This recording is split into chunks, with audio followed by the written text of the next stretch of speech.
Fala, Gatranx, Peter aqui! E hoje a gente vai mergulhar fundo no oceano. Vamos descobrir os mistérios do oceano. E são muitos, né, Bruce? Você sabe? Ah, cara, não vem piada de baleia não, né, cara? Fala lá. Não, Bruce, qual é o máximo que você consegue mergulhar embaixo d'água, de verdade? Até quando você consegue afundar na água? Pô, eu nunca medi. Eu diria que você não consegue afundar nada, eu acho que você só boia. Tá bom, acertou. Cara, olha, de verdade, eu tenho um pouco de sinusite, né? Eu consigo chegar uns 3, 4 metros. Já cheguei já. Você já mergulhou em alto mar, Bruce? Falando sério agora, sério. Não, em alto mar não, cara. Então, eu já mergulhei em alto mar. Mas tipo, alto mar mesmo, mar aberto. Vocês sabem o que é a sensação, galera, de vocês estarem, por exemplo, tá no alto mar, assim, de repente, olhar pro fundo do mar e resolver nadar lá pra baixo? Cara, dá uma sensação... Sabe, você não vê o que tem ali embaixo de você. É uma coisa louca, cara. Tipo, só, Bruce, você tá mergulhando assim, de repente você vê a boca abrindo na sua direção. Sai fora. Pessoa, Bruce, você tá mergulhando, de repente você encontra aquela senhora lá. Pessoa, coisa louca, cara. Pô, te falar, subia, Bruce, subia.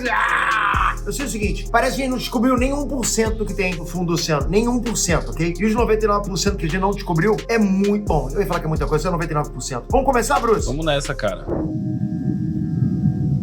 Você lembra de quando só tinha água? Lembro, cara, lembro. Aí o que aconteceu? Sua mãe foi e tomou tudo de canudinho. Jogou um pouquinho de açúcar, né? Fez um quisuco ali e tomou tudo. Vamos ver, cara. Para, fica quieto, cara. Você já parou pra pensar no que realmente significa a palavra profundo? Não estou falando de uma piscina, nem mesmo de um lago. Estou falando de um lugar onde a luz do sol se torna uma memória distante, onde a pressão é suficiente para esmagar um carro em uma lata de refrigerante. Cara, você pega, joga um carro lá pra baixo, conforme ele vai caindo, a pressão da água, a pressão externa, vai amassando o carro. E é o que ele falou, lá embaixo, cara, pode ficar tamanho de uma lata de refrigerante. De tão forte que é a pressão. É o que aconteceu com aquele submarino, com os milionários lá, que o pessoal do Twitter, ficou todo mundo feliz. Caraca, os caras tiveram uma morte horrível, mas tinha dinheiro, o pessoal do Twitter tinha que morrer. Para sobreviver, teve que se tornar algo que mal podemos reconhecer. A vastidão do espaço sideral, com suas galáxias e buracos negros, sempre capturou nossa imaginação como o último bastião do mistério. Mas a verdade é que o maior e mais aterrorizante desconhecido não está a anos-luz de distância. Ele está aqui, sob a superfície azul que cobre 70% do nosso próprio planeta. Você olha assim, cara, olha quanta água tem, cara. É água pra caraca. O planeta Terra deveria se chamar planeta água, né? De tanta água que tem, que é surreal. Mas eu não acredito que é redondo desse jeito aí, não. Tem essa curva aí. Cara, você tem lugar de fala, eu vou acreditar no que você tá falando. Você acha que o quê, então? Por que eu tenho lugar de fala? Por que eu tenho lugar de fala? Não entendi. Não sei, veio na minha cabeça. Vamos ver aqui, cara. Nós exploramos a superfície da Lua e de Marte com mais detalhes do que o fundo dos nossos próprios oceanos. E quanto mais descemos, mais a vida se transforma.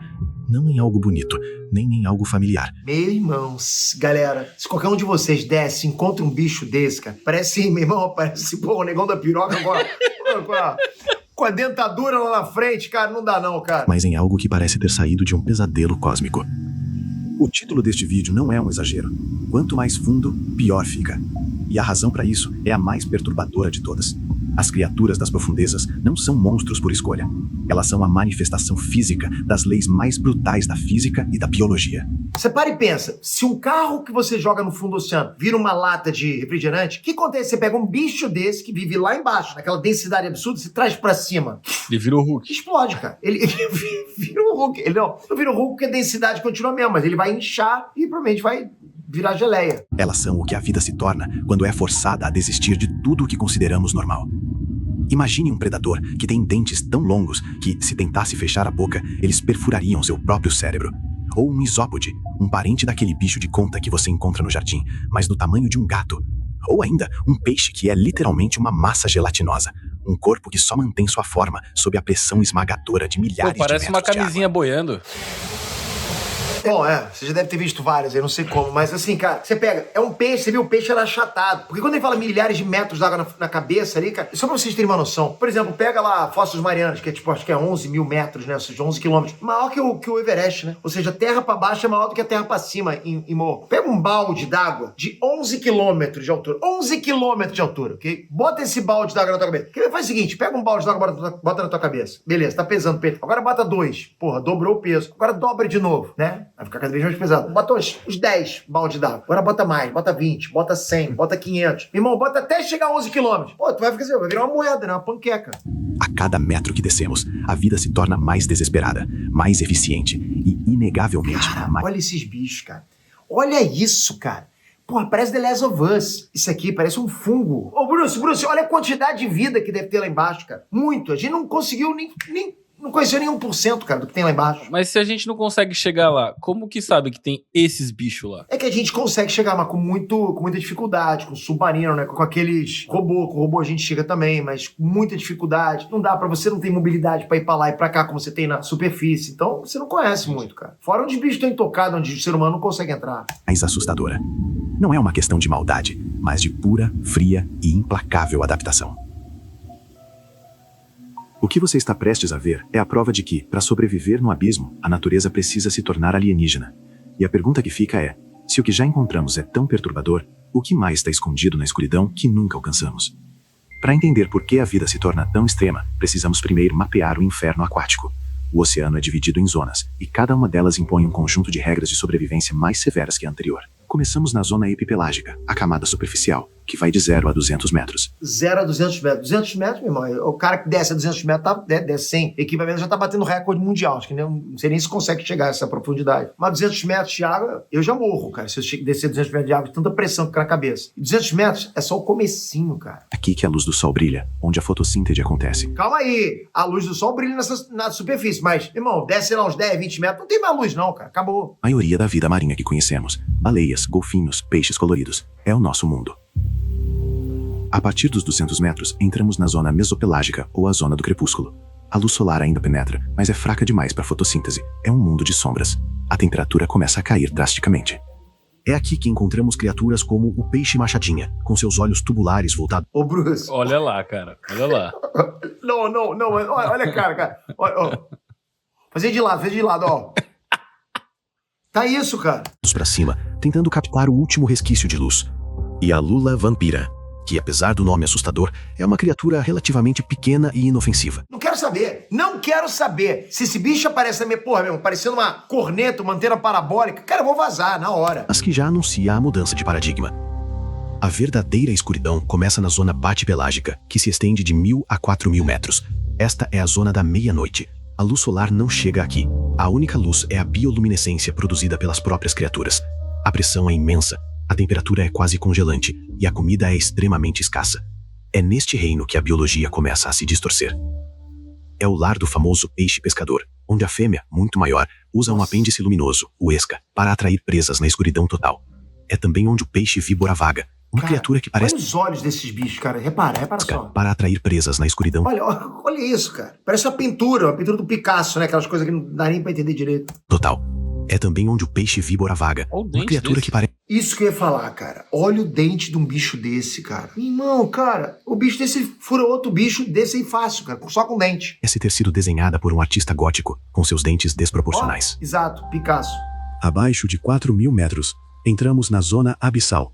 E, finalmente, na zona Adal, que inclui as fossas oceânicas, como a Fossa das Marianas. Depois da zona Adal é a zona anal. Tu já foi, Bruce? Ó, presta atenção. A quase 11.000 metros de profundidade. Aqui, a pressão é mais de 1.000 vezes a da superfície. A vida é sustentada por algo chamado neve marinha, detritos orgânicos que caem lentamente das camadas superiores. A vida aqui é rara, mas quando a encontramos, ela é a mais estranha e resistente de todas. Criaturas como o peixe caracol, que possui ossos e membranas celulares adaptadas de forma única para não serem esmagadas. A cada descida, a natureza nos mostra que, para sobreviver, ela está disposta a sacrificar a beleza, a velocidade e até mesmo a forma, em troca de... É tudo em câmera lenta, né? ...uma eficiência brutal. Da mesma forma que os animais, né, da primeira camada não conseguem descer, esses também não conseguem subir, não dá. É igual a gente começar a subir, começa a diminuir a pressão, a gente passa mal. Os bichos não chegam a um ponto que eles descem. Por séculos, o mar profundo foi o berço de mitos. O mais famoso deles, o Kraken, era a personificação do medo do desconhecido. Uma lula gigante, capaz de afundar navios inteiros. A ciência, por muito tempo, descartou isso como o folclore de marinheiros bêbados. Até que, em 1861, o mito colidiu com a realidade. O navio a vapor francês Alecton navegava perto das Ilhas Canárias, quando a tripulação avistou algo na superfície. Não era um navio naufragado, mas um cefalópode de proporções colossais. O comandante, Tenente Boyer, ordenou que a tripulação tentasse capturar a criatura. Eles a descreveram como tendo cerca de 6 metros de comprimento, com tentáculos que pareciam troncos de árvores. Eles tentaram laçar o corpo, mas a lula era forte demais. Nessas imagens aqui, você percebe que o cara descreveu ela como tendo 6 metros de comprimento. 6 metros é grande, mas não é uma coisa colossal. Ainda mais se comparar com o Kraken. Olha essa imagem aqui, pô. Parece, sei lá, filhotinho de Godzilla, cara. Quando tentaram içá-la, o peso e a força da criatura fizeram com que a corda cortasse a carne, e o que restou foi apenas uma parte do corpo e a prova irrefutável. O Kraken era real. A ciência finalmente reconheceu a existência da lula gigante, Architeuthis dux, uma criatura que vive nas profundezas, mas que ocasionalmente sobe à superfície, trazendo consigo o terror do abismo. O medo não parou em 1861. Em 2020, uma expedição da OceanX no Mar Vermelho, explorando o naufrágio do navio Pela, teve um encontro que ressuscitou o pavor. Enquanto operavam um veículo operado remotamente, ROV, a centenas de metros de profundidade, uma lula gigante surgiu do nada. Não era um ataque, mas a mera presença da criatura, maior que um ser humano, inspecionando a máquina com seus olhos imensos, foi o suficiente para aterrorizar a equipe. Mas talvez a história mais inquietante seja a do Bloop. Em 1997, a Eu fiz um vídeo outro dia no Enem sobre isso aqui, né? Já decifraram o que é isso. Administração Oceânica e Atmosférica Nacional, NOAA, detectou um som de ultra baixa frequência, extremamente alto, que se originou no Pacífico Sul. O som era tão potente que foi captado por sensores a mais de 5.000 quilômetros de distância. Exatamente. Sua frequência sugeria que ele vinha de um animal, mas um animal muito maior do que qualquer coisa que conhecemos, inclusive a baleia azul. Embora a NOAA tenha posteriormente atribuído o som a um icequake, um terremoto Icequake, exatamente. de gelo, a escala do som e o mistério que o cercou por anos alimentaram a reflexão mais sombria. O que aconteceria se o abismo guardasse criaturas que superam em tamanho e poder tudo o que já catalogamos? Então o que acontece é o seguinte, não sei se você entendeu isso, o bloop foi um som que os cientistas e biólogos estudaram por muito tempo, não sabiam o que era, achavam que era um animal de proporções gigantescas, por quê? Os radares sonares, né, conseguiam detectar um som vindo das profundezas a 5.000 quilômetros de distância, então tem que ser um animal muito grande. Só que depois de muito estudo, eles perceberam que esse som estava vindo de lugares diferentes, né? Eles perceberam que estava vindo de icequake, ou seja, seria um gelomoto, em vez de terremoto, gelomoto. Ou seja, quando acontece os terremotos na Antártica, ou terremotos em camadas de gelo mesmo, em icebergs gigantescos, né, em pedaços gigantes de gelo, que aí cai um gelo na água, e qual o barulho de... O que acontece quando joga um gelo num copo d'água, Bruce? Ele vai derretendo e virando água. Tudo bem, mas qual o barulhinho que faz quando joga um gelo na água? Blup, né? Faz blup. Só que isso é um iceberg que caiu. O iceberg que caiu na água, ele faz blup também. Só que ele faz um blup alto, muito alto, né? Foi isso que aconteceu. O medo do Kraken não é apenas um mito, é um pressentimento biológico. A ciência nos dá a resposta para o título do nosso vídeo. Quanto mais fundo, pior fica. A aparência grotesca dessas criaturas não é um capricho da evolução, mas sim uma solução de engenharia brutalmente eficiente para problemas extremos. O primeiro problema é a pressão.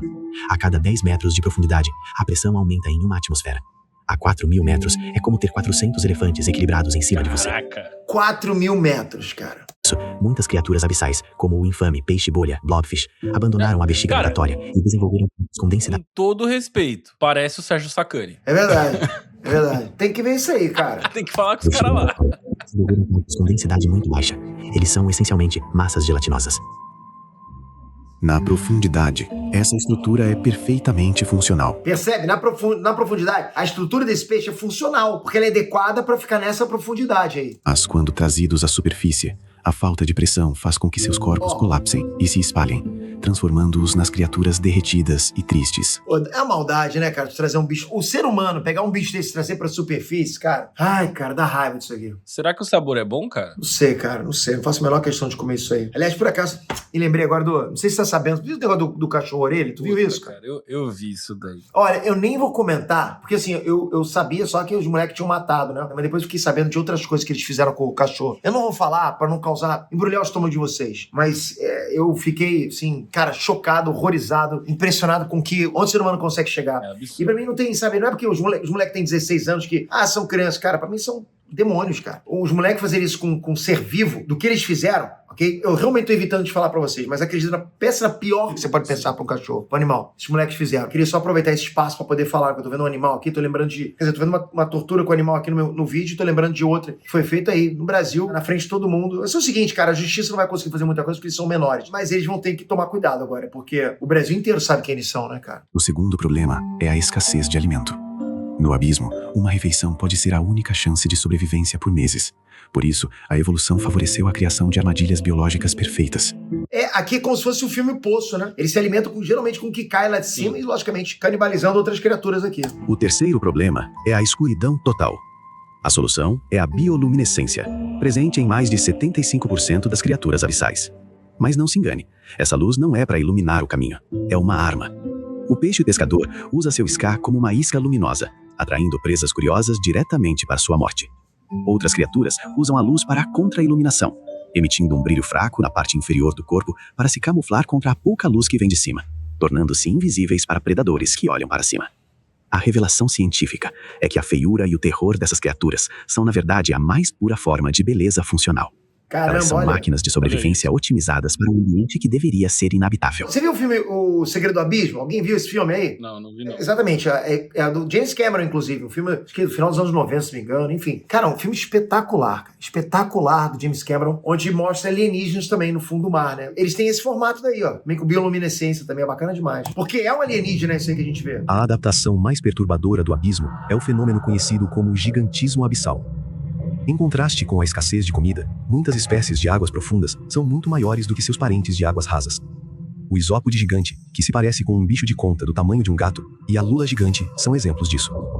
Por que a vida se torna maior onde o alimento é mais escasso? A teoria mais aceita combina vários fatores. O primeiro é o metabolismo lento. A água fria e a falta de comida fazem com que essas criaturas vivam mais e cresçam mais lentamente, mas por mais tempo. Faz sentido, né? Por isso eles são maiores lá embaixo. Será que a gente encontra alguma criatura gigante lá embaixo? Pessoa, cara, um megalodon escondido lá embaixo? O segundo é a pressão reduzida de predação e a maior disponibilidade de oxigênio na água fria. O terceiro, e mais crucial, é a eficiência. Eu não sabia que tinha mais oxigênio lá embaixo. Então, lógico, quanto mais oxigênio, mais as criaturas crescem. Inclusive, fiz um vídeo uma vez, cara, mostrando como é que aconteceria se aumentasse a quantidade de oxigênio para os seres vivos. Cara, a gente ia ter, tipo, barata do tamanho de um cachorro. Deus me livre. O corpo maior pode armazenar mais energia e sobreviver por períodos mais longos sem comida. O gigantismo é uma aposta de alto risco e alta recompensa da evolução.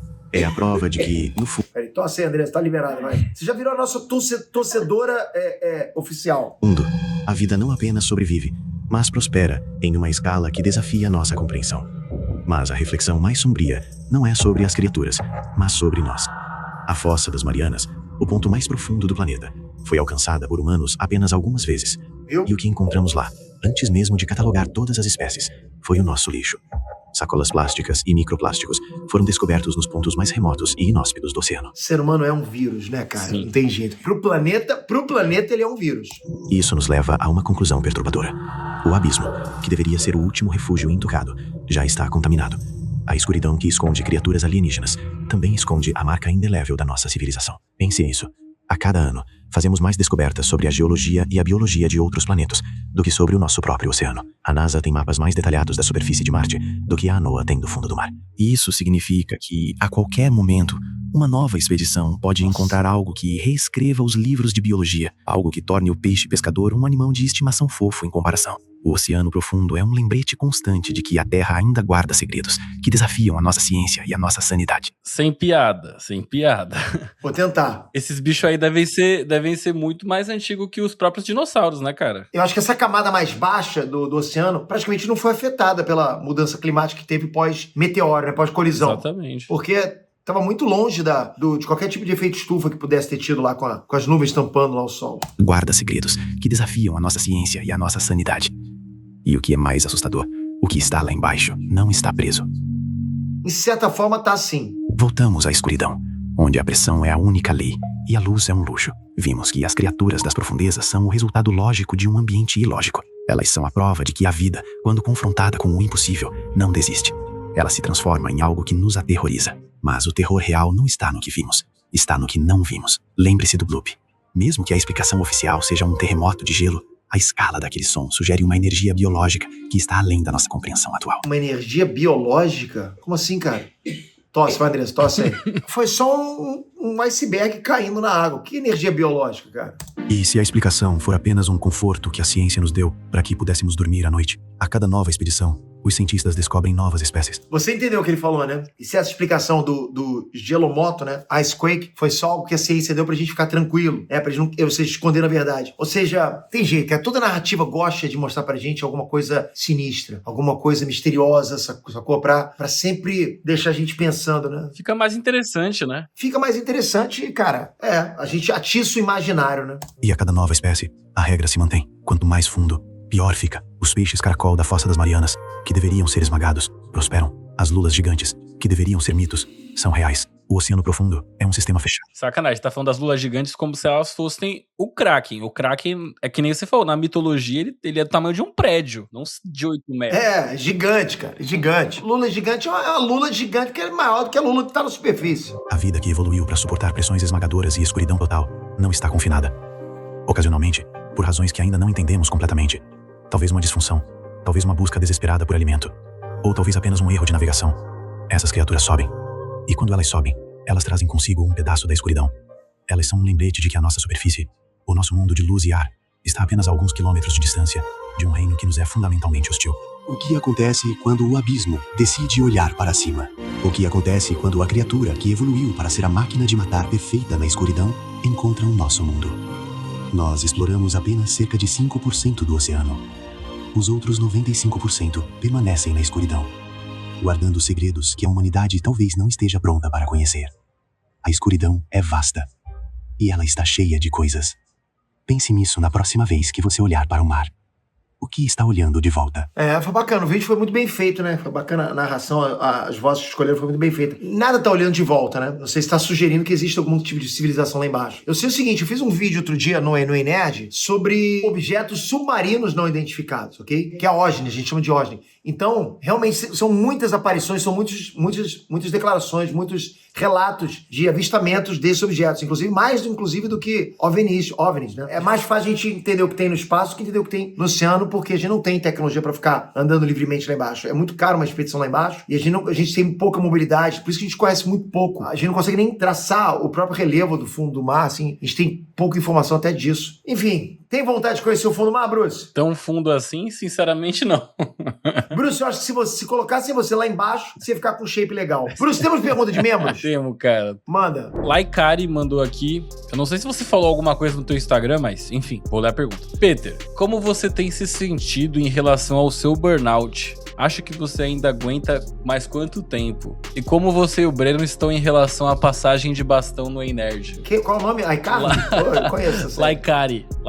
Não, eu não tenho burnout, não. Andrés, eu tenho burnout? Não, mas você fica cansado, mas nunca fica... Cansado, mas, cara, eu gosto de trabalhar. Eu não tenho burnout. Eu vou te falar, um dia eu vou parar, mas eu não vou parar querendo parar. Eu vou continuar, eu vou querer continuar, mas eu acho que seria o certo eu parar pra dar espaço pra outras pessoas, porque, cara, eu também tenho que viver um pouco a minha vida... Deixa a Andressa acabar, porque ela compõe, né, um ambiente com a tosse. Eu tenho que viver minha aposentadoria também, né? Que eu acho que é o certo. Mas... não tem burnout, o Breno tá felizão também com isso, mas ele tá muito devagar, tanto a passagem do bastão como o próprio Breno entrando nos negócios como um todo. Então é uma coisa que vai ser aos pouquinhos, vai acontecer aos poucos, sabe? E vai ser aos poucos e vai ser suave pra que todo mundo não tenha nenhum tipo de impacto. Provavelmente às vezes não vai nem ser com o Breno, vai ser com outras pessoas, né? Tá o Bruce chegando devagarzinho também lá no Enerd. Bom, galera, Bruce, vou ficando por aqui, ó. Cortes liberados pra todo mundo. Em breve eu vou dar boas notícias pra vocês sobre corte. Vocês vão gostar pra caramba. Então, quem começar a fazer corte agora já vai estar na frente do que vai acontecer. Vou ver, vocês vão ficar impressionados. Bom, vou ficando por aqui, já tô olhando os comentários com novas dicas de vocês. Valeu, galera. Valeu, Bruce. Fui. Valeu.